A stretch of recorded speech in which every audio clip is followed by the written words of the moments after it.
온유하우스 매일 묵상 2월 17일 묵상을 시작하겠습니다. 오늘부터 또 세상에서의 한 주간이 시작됩니다. 벌써 2월 달도 중반이 넘었습니다. 2월 달은 짧기 때문에 남은 기간이 많지 않습니다. 이번 한 주도 온유하우스 매일 묵상과 또 창세기 말씀을 통해 은혜로 한 주간을 살아가시기를 소망합니다. 오늘은 창세기 29장 말씀을 함께 읽고 묵상을 나누겠습니다.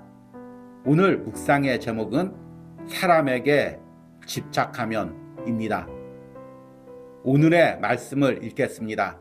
창세기 29장 11절에서 20절입니다.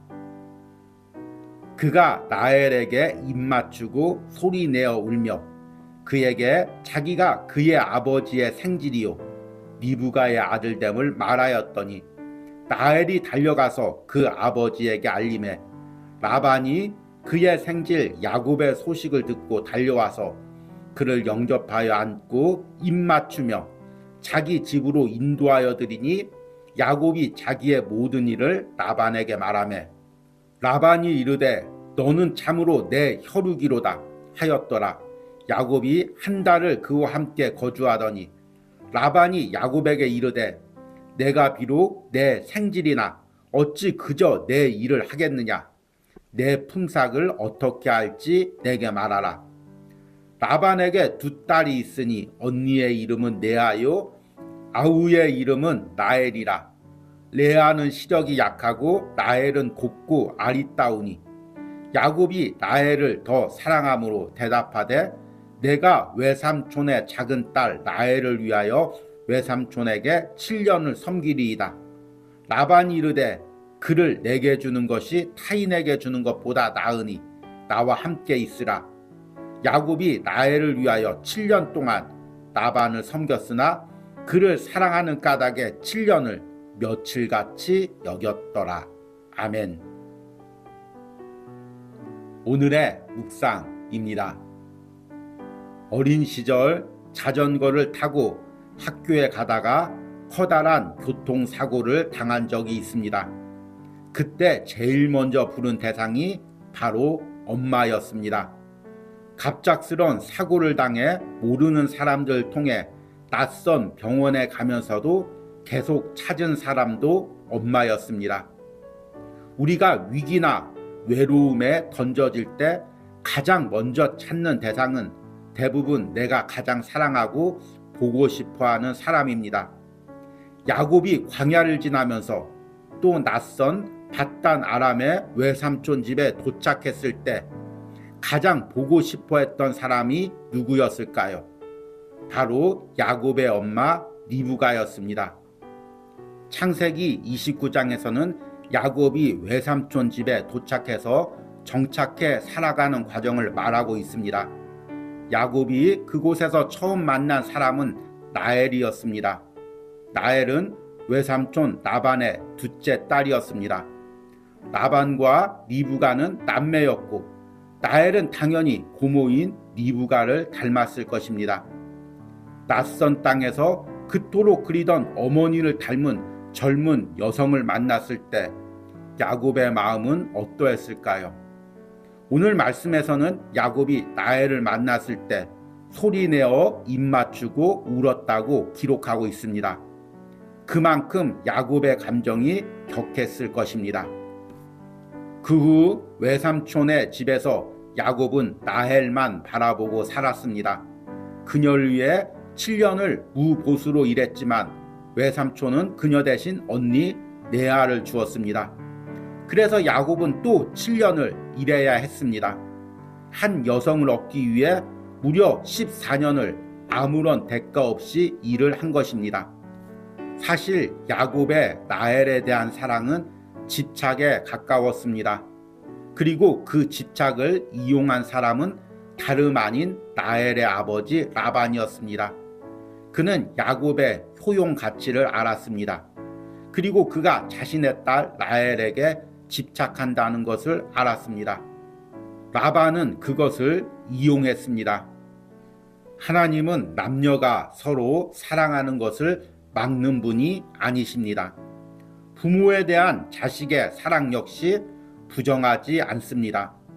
그러나 그 사랑이 하나님 안에서의 사랑이 아니라 인간에 대한 집착으로 변할 때 그 집착은 세상 사람이나 사탄에게 이용거리가 됩니다. 세상은 내가 무엇에 집착하는지 알고 있습니다. 그리고 그것을 가지고 우리의 마음과 신앙을 장난질 칩니다. 지금 나의 절실한 마음은 무엇입니까? 그 절실한 마음이 때론 어떻게 세상과 사람에게 이용당하고 있습니까? 하나님의 지혜로 이것을 분별하시기 바랍니다. 그리고 나의 집착의 대상을 하나님께 맡겨드리기를 바랍니다. 아멘. 오늘의 말씀 해석입니다. 오늘은 창세기 29장을 읽고 함께 묵상을 나누었습니다.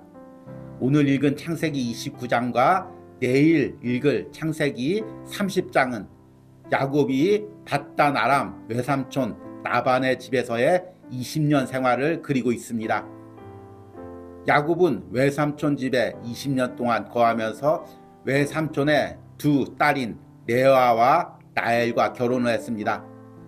그런데 이 과정에서 야곱이 사랑을 하는 과정, 결혼을 하는 과정, 자녀를 낳는 과정, 그리고 자녀를 사랑하는 과정, 이 모든 것에 왜곡된 부분들이 있습니다. 그것은 무엇이냐면 사람에 대한 집착입니다.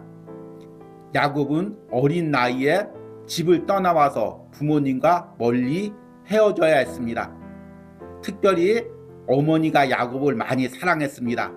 오죽하면 형의 축복권을 빼앗아서 둘째 아들에게 주려고 했겠습니까? 그러니 야곱 역시 어머니를 많이 의지하고 사랑했을 것입니다. 그런데 그 야곱이 어린 나이에 고향집을 떠나 광야를 지나 먼 외삼촌 집에 왔습니다.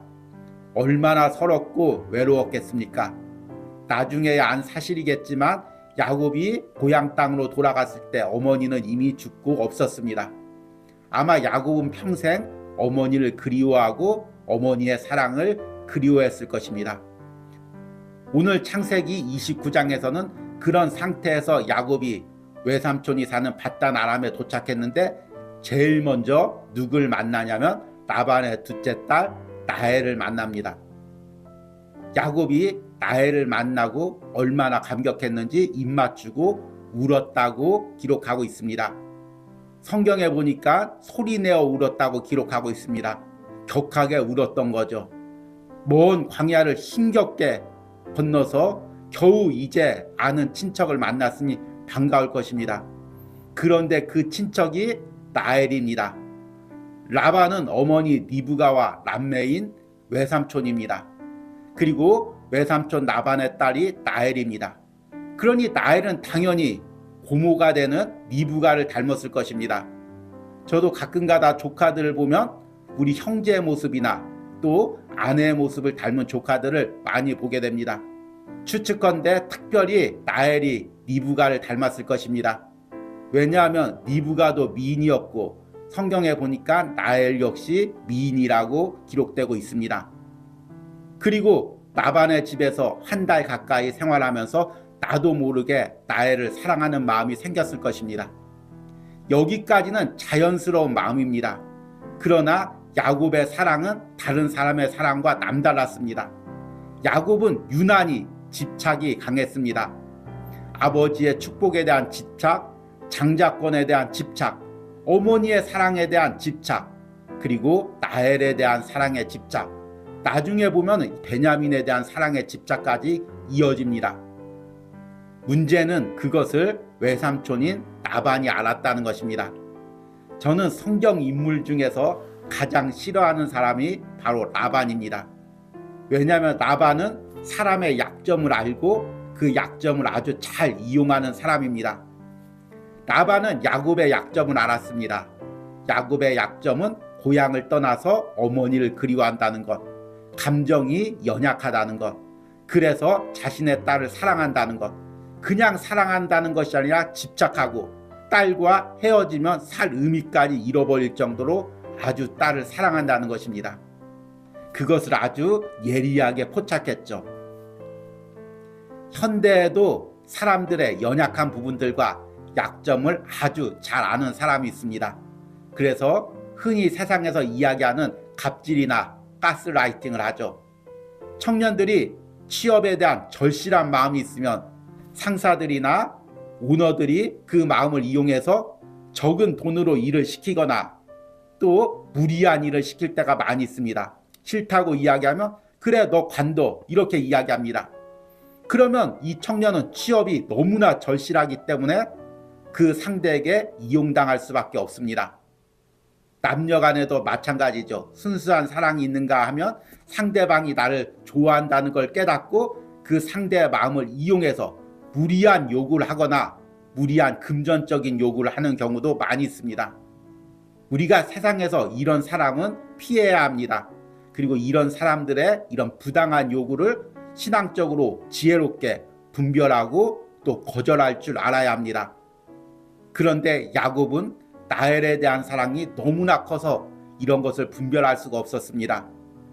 그래서 라헬과 결혼시켜준다는 말에 7년 동안 아무런 보수도 받지 않고 외삼촌의 일을 했습니다. 그런데 막상 결혼하니까 내화부터 주는 것입니다. 따지니까 우리 지방에서는 언니보다 동생을 먼저 결혼시키는 일이 없다 이렇게 이야기합니다. 그렇다면 미리 얘기해 줬어야죠. 7년 동안 무료로 일을 시킨 후에 나는 너에게 둘째 딸을 주고 싶지만 법이 그렇다 이렇게 이야기하는 것입니다. 그리고 또 둘째 딸을 줄 테니 7년을 일하라고 이야기합니다. 이 라반의 행동이 야비한 것이 당시 팔레스타인에서는 딸을 보낼 때는 집창금을 딸려서 보냅니다. 그런데 집창금은커녕 사위 될 사람을 14년 동안 무료로 일을 시키는 것입니다. 물론 이렇게 된 것에는 하나님의 섭리도 있습니다. 야곱이 아버지와 삼촌을 속인 후에 야곱 역시 자기보다 더 속이는 사람을 만나게 한 것입니다. 여러분, 오늘 창세기 19장 말씀을 묵상하면서 혹시 내 안에 야곱과 같은 집착이 있는지를 생각해 보시기 바랍니다. 우리가 사람을 사랑하거나 어떤 목표를 가지고 사는 것은 하나님 앞에서 허용되는 일입니다. 그러나 그것에 집착해서 어떻게든 내 방법으로 그것을 잡으려고 하고 그것을 놓치려는 상황이 되면 불안하고 괴로워서 견딜 수 없다면 나의 사랑과 목표가 인간의 집착과 같은 것입니다. 그리고 세상과 악한 영은 그 집착을 아주 교묘하게 이용합니다. 우리가 하나님 앞에 헌신하고 예배하려고 할 때마다 사탄은 우리가 집착하는 것을 가지고 우리 마음을 흔듭니다. 너 더 예배하면, 너 더 헌신하면 네가 지금 집착하고 있는 거, 네가 사랑하고 있는 거, 네가 목표하고 있는 거 잃어버릴지도 모른다. 이렇게 우리에게 겁을 줍니다. 그래서 우리 신앙을 뒤로 퇴보시킵니다. 그래서 우리 그리스도인들은 항상 분별하면서 내가 하나님 안에서 하나님의 마음으로 상대를 사랑하고 또 내 인생의 바른 목표를 가지고 있는지 아니면 세상적인 집착을 가지고 있는지 분별해야 됩니다. 그리고 사탄이, 세상이, 사람이 나의 집착을 가지고 때로는 나를 이용하고 있지 않는지 이건 역시도 깨닫고 분별할 줄 알아야 합니다. 이런 하나님의 분별의 은혜가 또 지혜가 오늘 묵상을 하는 여러분들의 심령과 삶에 있기를 소망합니다. 오늘의 적용과 기도입니다. 내가 지금 사람이나 어떤 것에 집착하고 있는 부분은 무엇입니까? 이 집착으로 인해 내 신앙과 마음이 어떻게 흔들리고 있습니까? 나의 집착의 대상을 온전히 하나님께 맡겨드리는 기도를 드리시기 바랍니다. 우리 함께 기도하겠습니다. 하나님, 오늘은 창세기 29장을 묵상하며 야곱이 라헬을 어떻게 사랑했는지를 묵상해 봤습니다. 주님, 그리스도 안에서 남녀의 사랑, 또 부모와 자식 간의 사랑은 아름다운 것이지만 때로는 그 사랑이 집착으로 변할 때가 있습니다.